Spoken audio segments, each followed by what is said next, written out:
today I've got The Bad Batch Episode 3 Disney Plus review. Another episode, another mission starring the Bad Batch crew, but is third time a charm?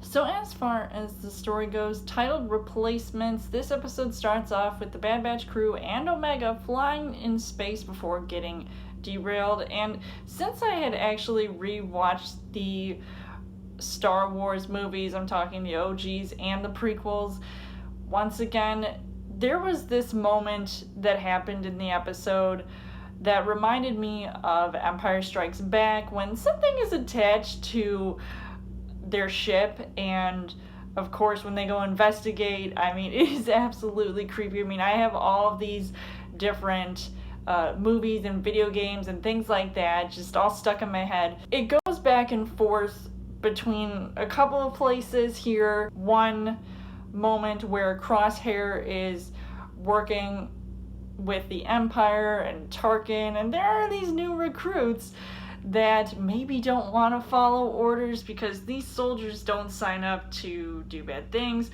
So it is kind of similar to how the Bad Batch crew operate in regards to just being different from the rest. And of course, you know what happens when people don't follow orders, and you also know what could happen when they do, and sometimes it doesn't always end well. I thought that this new introduction to this new group of people were all very cool. I mean, they didn't want to have to deal with Crosshair's cloneness, but I guess even making clones is a complicated profession. So as far as the casting goes, once again, I see a lot of protective moments from Hunter to Omega, and she still wants to help out, even though I find it crazy how they just let her tag along instead of staying on the ship.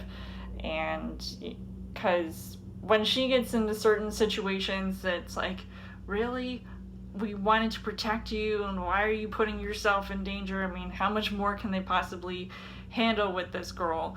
But I do like that Wrecker, of all people, is, kind of getting a soft spot for Omega and trying to be nice to her too, and doing all these nice little gestures for her. And so I like how she does get rewarded for being with them, even if it's not something she's particularly doing, she's just there.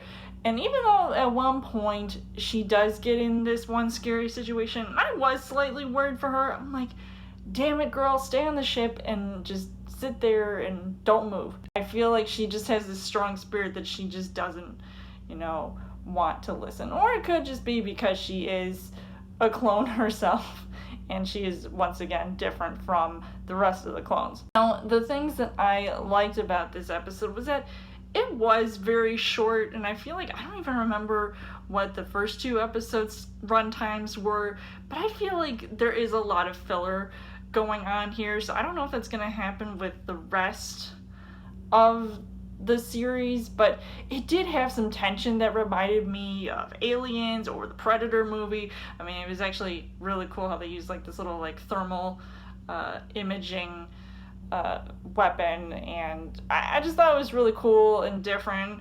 While there wasn't too much action going on, I feel like they do tend to focus on the story aspect. I liked that it was intense, and especially when you have this one scene with Crosshair versus the new group of soldiers versus civilians, and I was all a mix of emotions. I mean, I was going from sad to angry, and I'm hoping to see some fallout because of that incident in the future. Now, I won't give it away for those who might not have seen the episode or the series yet, but it was just pretty darn crazy to see, what Crosshair is capable of, and, how much influence and manipulation he has on other people. And I just think it's that chip that's inside him that needs to come out quick. So overall, I would say that I did enjoy watching this episode. I hope to see more of this same sort of intensity and pacing throughout the rest of the show, so I can't wait to see what happens next. So I would recommend seeing this episode in the series in general, and so I would give this 4.5 hearts on the heart rate scale. So let me know in the comments what you guys thought of the Bad Batch episode 3. And as always, you guys can subscribe to my channel. I've got more movie reviews, movie updates, come back every week for a Chill Thursday video. You guys can also like me on Facebook and follow me on Twitter. And I'll see you guys later.